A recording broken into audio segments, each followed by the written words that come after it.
Now the sixth topic is mystery of Haku.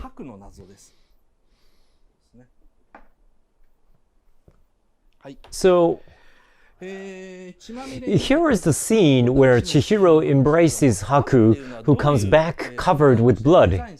In terms of how he functions in the structure of the story, he's designed as a bad boy figure as seen from a girl. Ordered by authoritative adults, a pure boy does bad things in the outside world and comes back covered with blood.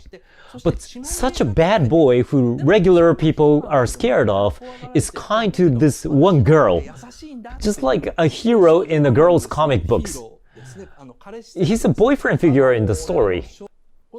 There's a scene where Haku tells Chihiro,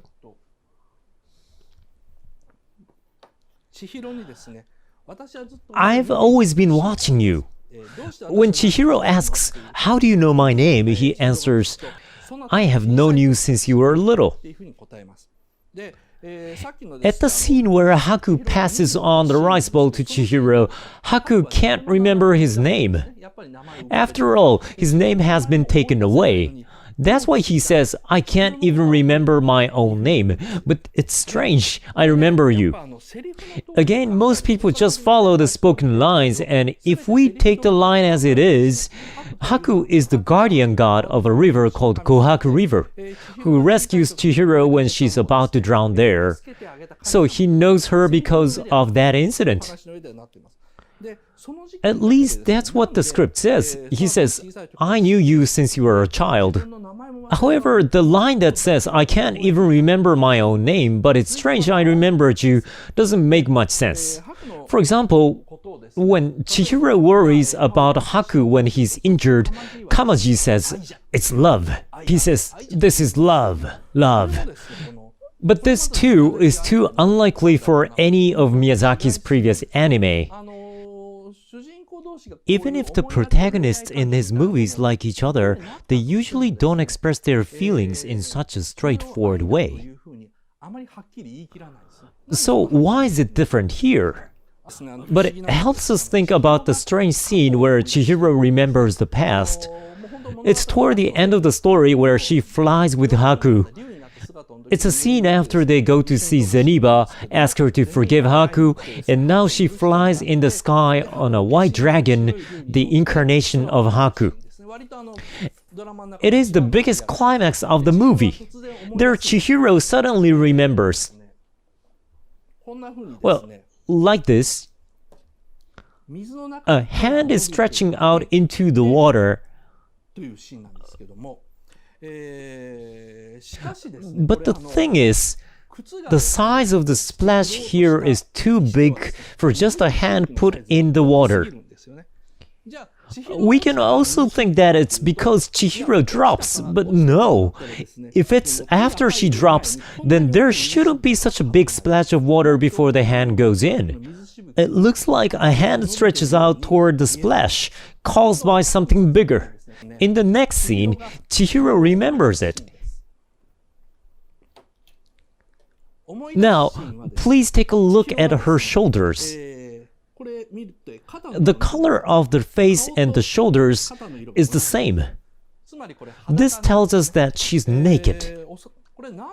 The reason why Chihiro is naked in this scene is that when she's small, she falls into that river naked. Well, kids are often dressed only in underwears where they play in rivers. Just like that, Chihiro is half naked when she falls into that river. Well, then...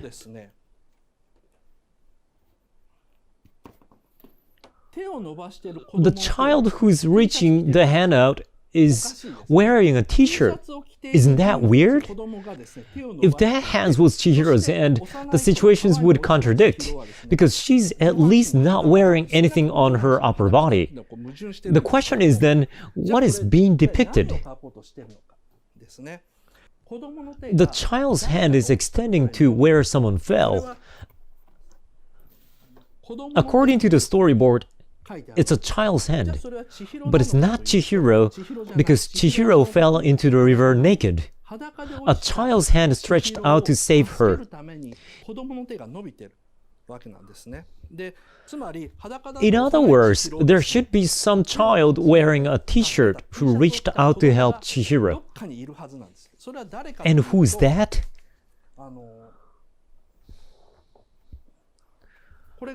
The main part of discussion in this part is to answer the question of who that is.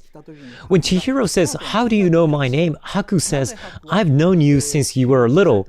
The reason why Haku knows Chihiro from a young age despite the fact that he can't even remember his own name is that he's Chihiro's dead brother. Chihiro did not float her shoes in the river. She fell in the river. Her brother pulled her out to help her, but instead, he was swept out by the river and did not return. The scene shows how her brother became a god by sacrificing his life for someone else. Chihiro doesn't remember this. He says, "I don't remember this, but I heard it from my mother." Even though she says she floated the shoes, she doesn't remember it at all. So, her mother didn't tell Chihiro that she had an older brother or he died because of her. She only told Chihiro that she almost drowned in a river when she was little. That's why she doesn't remember the incident, but Haku does.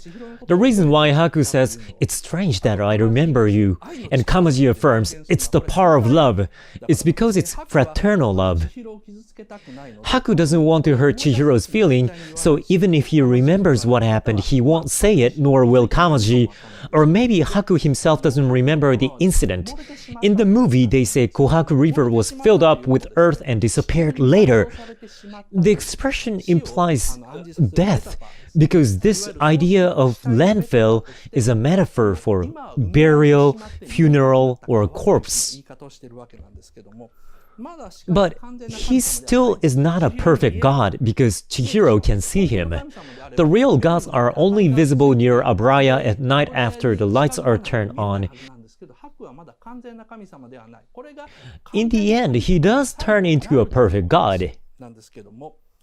Thank you for watching. My name is Joe. Please subscribe to this channel.